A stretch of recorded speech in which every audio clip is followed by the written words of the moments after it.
Bu qushning ahvolini ko'ring, nima ahvol qo'yganini. Ha, mana senga.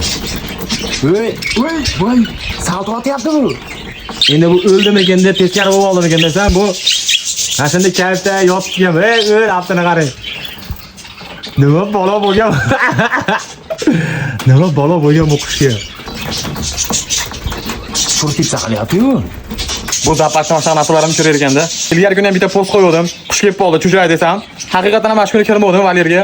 Ertalab saharlikdan keyin yemlarini berib qo'yay deb kirsam, o'lgur o'zim qushim qochib ketgan ekan. U o'zim qushim ekan. Bitta qushimiz tul bo'lib qoldi shu bilan. Moda chiqib ketib qolgan ekan. Bitta modamiz mana salta baribir otishni o'rganyapti. Juda qiziq voqealar bo'ldi. Kichkina qushimiz bor edi, u o'lib qoldi. Shunday qolaman deb o'yladim-da. Ayoq ketdi u ham. Atay uni qalpaqning ichiga solib pechkani yonida boqayotgan, tepalida turuvdi-da. Tepadan tushib ketib qoldi. Sovqatib shekilli bir bo'lsa sovqatib o'libdi.